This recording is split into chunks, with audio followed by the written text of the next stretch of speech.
Assalamualaikum warahmatullahi wabarakatuh. Wassallallahu ala sayyidina Muhammadin wa ala alihi wa sahbihi wa sallimu taslima. Rabbi shrah li sadri wa yassir li amri wahlul 'uqdatam min lisani yafqahu qawli. Oke, like before, gue bakal mulai video ini pakai pertanyaan lagi. Pernah nggak sih lu ngerasain hidup lu tuh kayak kosong banget, atau kayak lu tuh capek banget sama hidup? Kayak hari ini lu suka sama sesuatu, tapi hari-hari berikutnya lu kayak bosen sama sesuatu itu. Atau misalkan kayak lu tuh ngerasa lu punya banyak mimpi, lu punya banyak target, tapi di tengah-tengah jalan lu tuh ngerasa kayak lu tuh masih jauh banget sama mimpi-mimpi itu. Lu masih jauh banget sama target-target itu, lu insecure di banyak hal, terus lu kayak punya beban dari tugas kampus, lu punya beban dari tugas organisasi, atau ada masalah di organisasi, atau misalkan kayak keluarga lu gak lagi baik-baik aja, sampai di titik dimana lu tuh mikir kayak gue tuh harusnya hidup tuh ngapain gitu, tugas gue di dunia ini tuh sebenarnya ngapain sih gue hidup.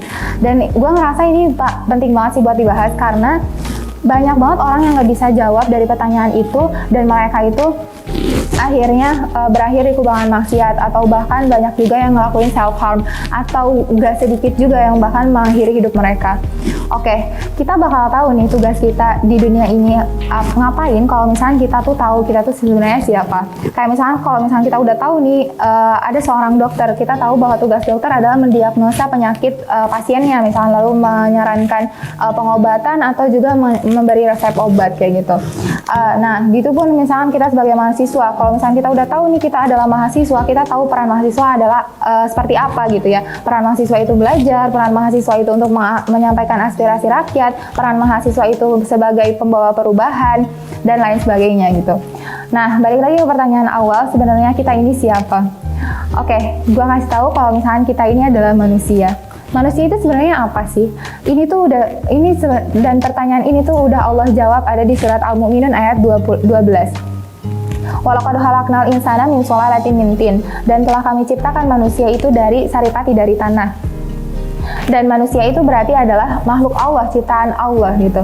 Oke, sekarang tugasnya manusia itu sebenarnya apa sih di dunia ini? Ini juga sebenarnya Allah udah jawab ada di surat Az-Zariyat ayat 56. Wa ma khalaqtul jinna, dan tidaklah aku ciptakan jin wal insa, dan manusia illa liya'budun, kecuali untuk beribadah kepadaku. Maka tugas dari manusia adalah beribadah kepada Allah. Oke, perlu digarisbawahi, kita ini akan selalu jadi manusia, gak pernah berubah jadi kodok. Kita tuh bakal terus jadi manusia, dan di atas segalanya kita tuh adalah manusia. Otomatis ketika menjalankan peran, di atas peran kita sebagai mahasiswa, peran kita sebagai guru, peran kita sebagai anak, ada peran kita sebagai manusia, yaitu untuk beribadah kepada Allah. Maka yang mendasari semua aktivitas kita di dunia ini haruslah beribadah kepada Allah. Oke, pertanyaan selanjutnya, kenapa sih harus banget kita itu untuk ngelaksanain peran kita sebagai manusia? Oke, jadi gue ingetin lagi, kita itu adalah seorang muslimah, yang mana seorang muslimah itu mempercayai adanya life after life, mempercayai adanya kehidupan setelah kehidupan di dunia ini. Nah, seorang muslim sejati pasti punya visi besar dalam hidupnya, yaitu visi surga, yang mana mereka tuh pengen balik ke rumah mereka, yang gak mau mampir-mampir dulu ke neraka gitu. Jadi gak heran banget sih kenapa Mus'ab itu rela banget ninggalin dunia, ninggalin harta bendanya, yang mana mungkin Mus'ab tuh pada saat itu setara banget sama Rafathar, sama si Sakakol gitu ya. Tapi Mus'ab itu rela ninggalin itu semua demi cuman karena Islam gitu, cuman karena hijrah ke Madinah gitu. Atau kayak misalnya Mus'ab juga yang rela tangannya, kakinya tertebas demi mempertahankan royahnya Rasul gitu di peperangan. Atau kayak misalkan para sahabat juga yang semangat banget buat menyambut seruan perang. Itu semua karena ya di pikiran mereka tuh udah surga gitu. Yang ada di kepala mereka itu adalah surga. Kayak misalnya gue contohin nih, lu kayak misalnya lagi lomba lari, lu lagi maraton, di depan lu udah ada garis finish, lu ada di barisan terdepan, dan lu tuh sebenarnya kaki lu tuh udah ngerasa kram banget, lu udah dehidrasi abis, lu tuh kayak pengen pingsan sebenarnya. Tapi di kepala lu itu terputar-putar kenikmatan yang akan lu dapat ketika lu udah menang maraton itu. Privilege yang lu dapat kayak misalnya lu bisa dapat duit kayak, atau misalnya setelah dapat lomba maraton itu lu bisa diundang ke TV-TV, atau malu yang bangga banget sama lu gitu.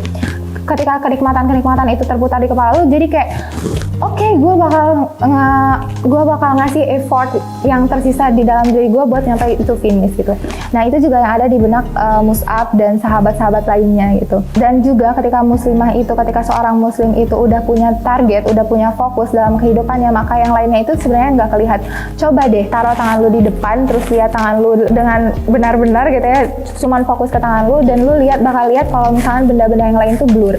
Atau misalnya gini deh, ketika gue kasih tugas lu buat bawa segelas air naik MRT di rush hour, lu pasti kayak ngeliatin aja gelas itu terus gitu. Lu nggak tahu kalau di sebelah lu ada anak jatuh, misalnya lu nggak tahu di sebelah lu ada pencopet gitu, karena lu fokus sama apa yang lu bawa gitu. Gitu juga dalam hidup gitu, ketika lu udah fokus sama tujuan lu, ketika lu udah fokus sama visi surga, otomatis yang lain tuh bakal blur, yang lain tuh bakal terlihat kecil gitu. Oke, jadi kalau buat lo yang emang kalau misalnya sekarang lagi ada di masa-masa kosong, di masa-masa capek, ingat lagi coba, sebenarnya lo tuh siapa? Dan tugas lo di dunia ini tuh ngapain? Kalau misalnya udah, ayo bangkit lagi gitu, kita kejar surga sama-sama. Oke, segitu aja dari gua, kesalahan mutlak dari gua, dan semua kata yang menggugah hati itu pasti dari Allah, karena Allah maha membolak-balikan hati. Billahi taufiq wal hidayah, wassalamualaikum warahmatullahi wabarakatuh.